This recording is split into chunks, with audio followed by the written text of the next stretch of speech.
All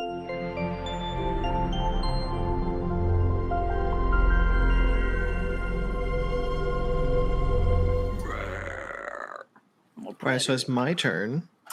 Ben, sorry, Ben. He said he was fading before we went into the thing.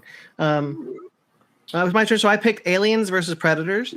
Versus Predator. I was still on a Yautja kick when it became my turn to pick the book, so I figured, why not? I also own this as one of the 30th anniversary hardcover collections, like I do the Predator and Aliens books. Yeah, so so I picked the very first Alien versus Predator comic that ever published by Dark Horse Comics. What did you guys think? Anybody? I'll tell you first. What year did this come out? Do you know? 1990. 1990. Okay. This being the very first AVP comic, I'll give it a pass for being the first. I personally found it to be dreadfully long, halfway boring, and the best part was the story that came after the regular story. I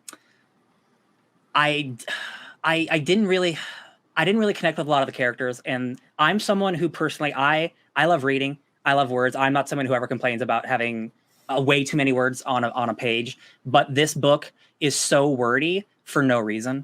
There's a lot of extra words on these pages that I just don't think added to the story or the characters. I think the art's really cool. I think the idea is cool. Clearly, this is the inspiration for the movie. But overall, I think it's longer. I think if this were 6 issues, that'd be great. But it's like double that, and I felt the length. I believe it's only 4 issues, 4 oversized issues. So 8 issues. It was 200. I read almost like 200 pages of comics. Yeah. Well, because it's sorry. Go ahead, Ben. It's like 5 if you include issue 0. Okay. Did I read the wrong? I hope So this volume collects issues 0 through 4 of Aliens vs. Predator. Yeah. You read the rest of the collection past the first Alien vs. Predator comic. Yes, because I thought we were going to read the whole thing. Yeah. So you read War. Mm-hmm. Yeah, with the lady at the end. Yeah. I thought that was cool. I forgot to mention when I introduced this book so it's written by, I forgot to do this, Randy Stradley with art by Phil Norwood and Chris Warner, inked by Carl Story, Robert Caminella, and Phil Norwood. Yeah. Sparks or Ben? I want to clarify, Brandon. Was it your intention for us to read War? No. Okay. Yeah, I didn't do that. Okay. I thought it was the best thing I read. Personally. I believe that because I did not finish the comic because I ran out of time, frankly. But I like the opening, the whole section where you hear the two guys just talking about the way they abuse the system of nature and everything. Those are the 2 characters I connected with most. That's the way they're having that intellectual conversation, but it's paralleling what you're seeing with the AVP encounter. I think that whole section is frankly brilliant. Mm-hmm. I think it's very well done. It's very in tone of both films. Yeah. And capturing their essence as it goes through it, both with the visuals, which are very, very good, and the conversation around it. On that, if you don't mind, there's a scene I want to highlight, which was when the Queen, kind of bouncing off of what we read in the Aliens comic, that the Queens are really intelligent, kind of almost psychically so. The Queen uses her kind of thing to push the grabber thing away from the egg queen, so the queen egg, so that it just incinerates a drone egg, and that's how the queen egg ended up on the planet. Mm-hmm. I thought that was kind of cool. Yeah. Anyway, Sparks, go finish your thought. No, I was just saying that I thought that opening was very good, but once we got into the story after that, I found none of the characters are interesting, and kind of just wanted to get to the aliens and the predators, which took much longer than I felt it should have. Ben? I am so sorry, but this thing was putting me to sleep. And I don't mean figuratively. I actually mean literally. I was reading through this, and I nodded off for a good 20 minutes. I'm not to say that it was like super boring. Like once we got to the aliens and the predators actually, going at it, cool. But everything before that, even the intellectual conversation, and for me, I don't know, it's just because I was tired beforehand. I do like the art. I think the art is great, but for some reason, issue 0, it being all in black and white, it was very hard for me to discern what I was looking at. I definitely did not see this in black and white. No black and white for me. Oh, that's weird. Issue 0 is in full color. Yep. Here, I'll show you. Sorry, Well, bud. shit. Apparently, the one I was reading was in black and white. I wonder if the original version was in black and white, and they colored it for this kind of collection, because this collection is on the site that we read comics on. I assume that's what Sparks and Ryan read. Yep. Mm-hmm. Oh, you know what? Maybe because I was using the regular issues, I wasn't reading the paperback version. That's probably why. Maybe. Oh, that's Maybe. probably that makes sense. Yeah. Yeah, because I was reading the one that had like issues 0 through 4. Because I was like, all right, cool. So I know. I can definitely see reading In black that and for white, that being issue hard. black yeah. and white. There's a lot of shit going on. Yeah, I get that. There's so much stuff going on, and I have to agree with Ryan. It was very wordy. Not to say that all comics that are wordy are bad. They're not. It's just for some reason this one story wasn't grabbing me. It wasn't like keeping my full attention. As I said, I kept falling asleep as I was reading. It felt like this. a lot of fluff. Yeah. Mhm. Yeah. So Ben, do you have anything else you wanted to mention? Sorry. So I you know what, I'm probably a bit hotter on it than you guys are. Not to say I disagree with any of your points, because there are things that I was bugged by. This being so early, and this being the first time these two crossed over, I felt it in issue 0 when all these eggs are planted on different planets, and then they show up and they're just the drones we've seen before. You know, this was before Alien 3 kind of changed the game on that. That the parasite would take on the some stuff of the hosts. I for sure thought we were getting a bunch of rhino aliens in this thing. And Yeah, it was so disappointing. and so like they had the idea. They had the idea that, you know, this it's always the same thing, and I felt that to be just lazy. And I understand that they probably didn't think about that, but also they should have. Yes, I agree with that. I also don't like the Predator designs personally. Specifically, they're kind of like John Smith armor that they wear. I do and I don't sometimes, and it varies from panel to panel. Yeah, There is I do like one aspect of the book. There is the friendly Predator, and there is one scene that I really actually do like. The Predator everyone's trying to escape from aliens, and the Predator is hanging off like a cell tower, and she's like, "Wait, it's my patient. We must get him."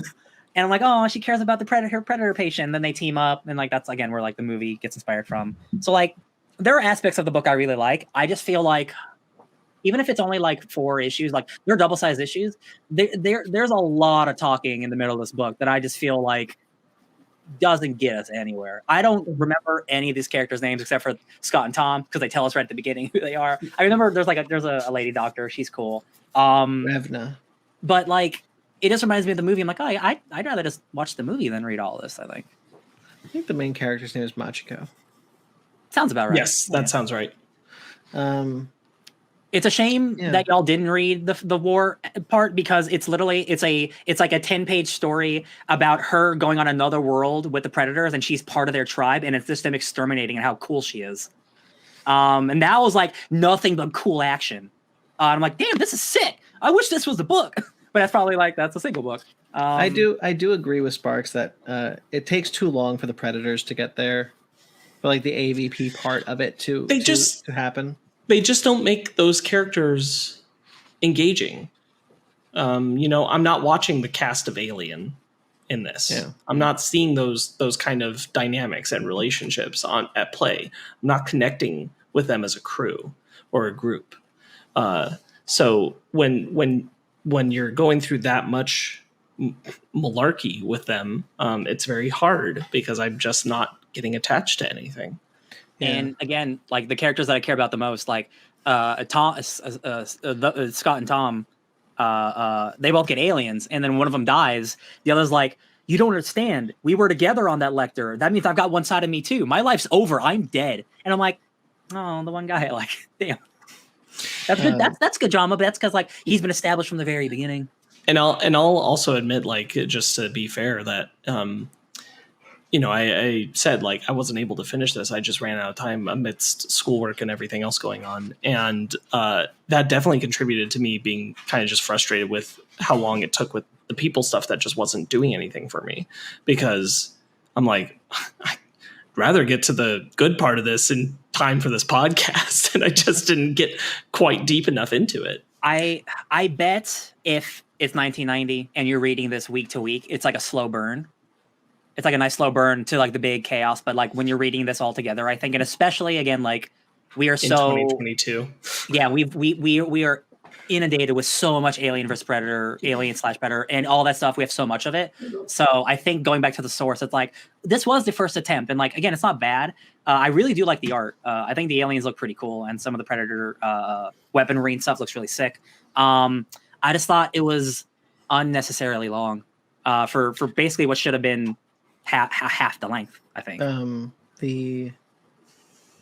always like it when Predators have handguns for some reason. I don't know why.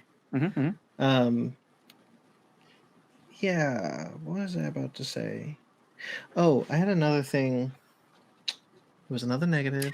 Oh, real quick. Forgot. Is the lady who becomes friends with the Predator at the end, is she white? No. Okay, because in War, she is white. Wait, the lady. Wait, so I'm sorry. The lady who gets the scar in this book, she's Asian. not white, right? She's Asian. Okay, she's a white lady in the 10-issue thing I read last time. They turn her into a white lady. Huh. She's just a white lady. So that's funny. There's a line that I kind of like, which is invisibility. That's how the warriors had gotten past our defenses, but invisibility has little meaning to creatures with no eyes. Mm-hmm. That was a cool line. Yeah. It does. The length of this does feel longer because it is so wordy. It's not necessarily page count. It's just it's slow and it's using its normal amount of pages poorly. Yeah. Like it's not flowing the way it should. It's not structured the way it should. I think both the Alien and the Predator books that we've done on this show, written by Marc Verheiden, have been stellar. And this is yeah, not. I love that, especially that one Alien book we read. Yeah. And this is just not that. No, it isn't. And it feels like I know this is like the first time that this idea was like cemented, but it feels super safe. It's just like, oh, we just release aliens and we fight them. Like there's not really much more to that. But it's so wordy from the human side. I'm like, I don't care about any of this stuff. Where's the Alien and Predator stuff? Yeah, but that said, like I do want to get some positives in here, which is just to say that I did enjoy this. I did like the main character, Machiko. I thought the art is pretty good. And I kind of like the scene, the themes it sets up in the beginning.